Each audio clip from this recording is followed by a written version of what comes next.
Fala, nação celeste, seus bandos de loucos pelo Cruzeiro, como é que vocês estão? Meu nome é Renato Gasparini, é um prazer imenso estar aqui com vocês para mais um vídeo do canal Camarote Esportivo com notícia da Raposa, atualizando vocês. Neste momento, falta exatamente 2.100 inscritos para completarmos a meta dos 70k e com isso acontecer um sorteio da camisa do Cruzeiro lá no nosso Instagram, no Camarote Esportivo 3.0. E também gostaria de falar que este vídeo é patrocinado pelo OneFootball, o melhor aplicativo de futebol do mundo. Além de você ter a transmissão ao vivo do campeonato alemão, você também vai ter a transmissão ao vivo do campeonato francês, acompanhar o Neymar de perto. E isso você só encontra no OneFootball. É disponível para iOS, é disponível para Android e é totalmente gratuito. Deixarei o link aqui na descrição deste vídeo.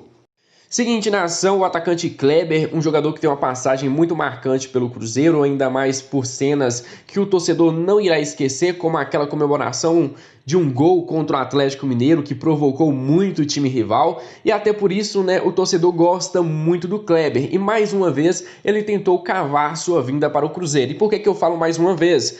Porque não foi a primeira vez que Kleber tenta isso. Ele já tentou no final do ano passado, tentou no começo deste ano, e mais uma vez ele tentou.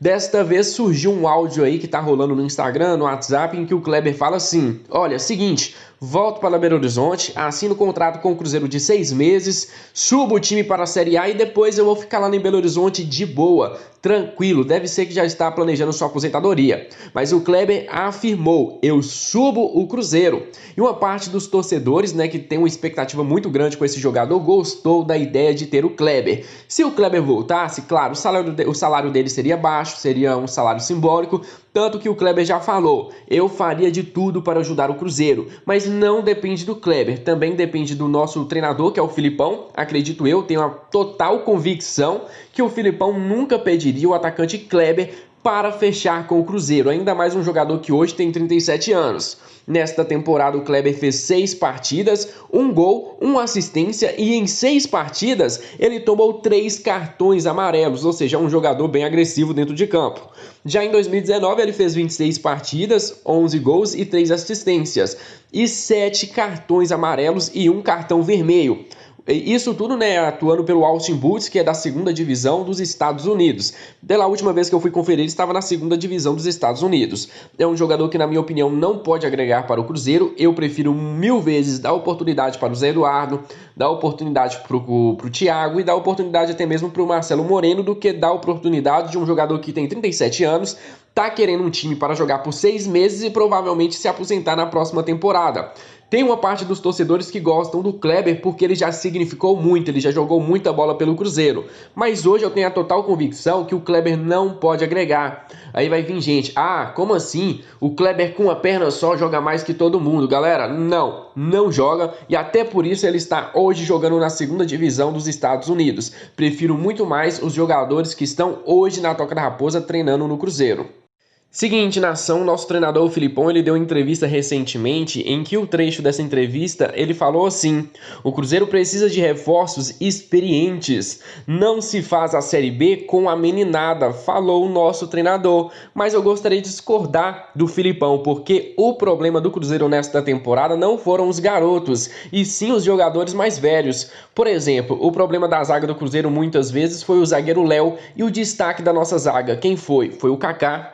Na lateral esquerda, o problema da lateral esquerda do Cruzeiro foi o Giovani, o João Lucas, e o destaque, quem é que foi? Foi o Matheus Pereira. Na posição de volante, o grande destaque desta posição é o Jadson Silva, um jogador que foi muito bem. E o problema, aquele jogador que o torcedor critica, quem era? O Henrique, o Machado, o Jadson, que voltou por agora, mas o Jadson Silva não, é um garoto da base. Lá na frente, quem é o jogador que está se destacando com o Filipão desde a chegada dele? O Ayrton. O Ayrton é o quê? É um jogador novo. Lá na frente temos o centroavante Sassá, o Marcelo Moreno.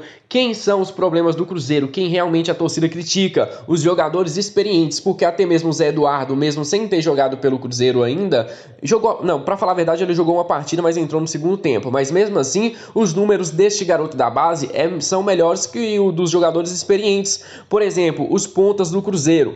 A gente apoia o Wellington e também o Ayrton. E o problema das pontas são quem? O Arthur Caí, que fez más atuações, muito apagado erradas muitas vezes, o Marquinhos Gabriel, que na minha opinião não sabe jogar bola, e até por isso eu discordo do Filipão, porque na minha opinião, os problemas do Cruzeiro sempre foram em cima dos jogadores mais experientes que não estavam rendendo o que era esperado. Os jogadores da base muitas vezes até surpreenderam as nossas expectativas.